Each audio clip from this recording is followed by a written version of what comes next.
Sabe quantos gênios são alijados pelo sistema educacional por não conhecermos a última fronteira da ciência? Centenas de milhares. Sabe quantos filhos de vocês também estão asfixiados por esse sistema cartesiano que só se preocupa com o resultado das provas, mas não leva em consideração o ser humano como construtor de conhecimento, como pensador, inúmeras pessoas.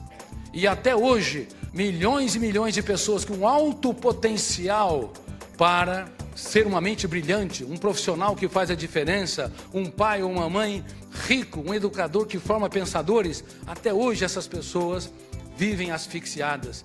Elas têm medo de andar por ares nunca antes respirados. Por isso eu gostaria que vocês recitassem essa tese para que o teu eu deixe de ser tímido no único lugar que ele deveria ter autoridade para ser senhor da própria história, dentro de si mesmo. Recite essa tese: quem vence sem riscos, triunfa sem glórias. Eu não conheço a sua história, eu não pesquisei a sua personalidade, eu não sei das suas deficiências, das suas falsas crenças, mas eu conheço muitas pessoas, atendi milhares de pessoas e nunca encontrei alguém que conseguiu libertar todo o seu potencial criativo. Muitas vezes as pessoas apenas exercitam 10 ou 20 ou 30% do seu potencial criativo no máximo. O senso comum diz: o ser humano usa só 10 ou 20% da sua memória. Isso é um erro crasso. Ele usa excessivamente a sua memória, inclusive para pensar bobagens, para sofrer por antecipação, para ruminar o passado, para se punir, autopunir, para ser impulsivo, para desenvolver crises de ansiedade. Na verdade, o que nós não usamos são as habilidades do eu para nós nos reinventarmos, pensarmos antes de reagir, para nos colocarmos no lugar dos outros, para entendermos que quem vence sem riscos, triunfa sem glórias. Vocês podem e devem ir muito mais longe na sua profissão do que vocês jamais imaginaram, se não forem tímidos, conformistas, se aprenderem a sair da plateia, usando a metáfora do teatro, entrar no palco da sua mente e dizer: eu serei o ator ou atriz principal. Eu quero libertar meu imaginário para cumprimentar os meus colegas de maneira diferente, para abraçar mais, para propor ideias, para desenvolver conhecimento que influencia e impacta as pessoas ao redor. Vocês impactam os seus filhos, impactam sua parceira ou parceira, ou quando você chega, nada acontece. Seus filhos querem ir para o quarto porque vocês são entediantes. A sua esposa ou parceiro não aguenta mais que você repita as mesmas palavras, as mesmas reclamações. Vocês influenciam os seus colegas de trabalho, ou quando você chega, você é mais uma pessoa. Independente se tem um cargo de chefia, de executivo ou não. A maioria das pessoas são comuns demais, são entediantes demais, vivem sequestradas em pequenas áreas da memória. Elas têm uma cidade incrível, têm milhões de dados que poderiam ser utilizados para construir pensamentos ousados, brilhantes, para arrebatar, provocar, encantar quem está ao seu redor. Mas, infelizmente, elas não têm gestão da emoção. O eu delas é um eu aprisionado. Se vocês querem ter dias felizes, vocês têm que aprender gestão da emoção, gerenciar o seu estresse. É muito importante.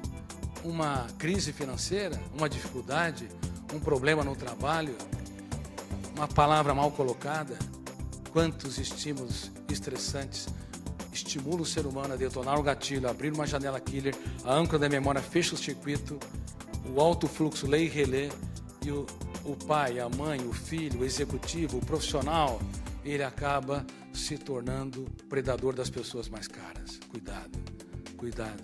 Você é um homo sapiens, mas você também pode se tornar um homo pius. Você pode se tornar um ser humano instintivo, reagir sem pensar. Nesse exato momento, milhares de violências estão sendo produzidas com as crianças, que são os filhos da humanidade, contra as mulheres, assédio sexual, contra colegas de trabalho. Milhares de violências que discriminam, que excluem o ser humano.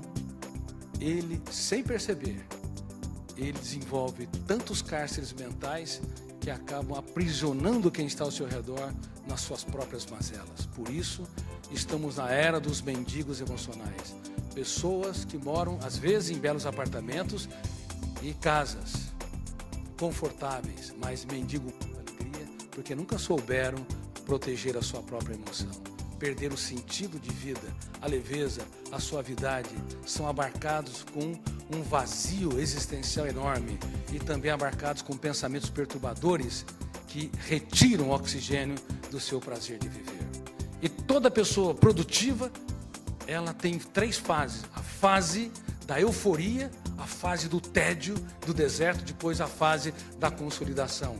Mas essas pessoas que não têm uma âncora fixa, quando começa um trabalho, quando começa um namoro, quando começa um relacionamento, quando vai executar uns sonhos, são as pessoas mais motivadas do mundo.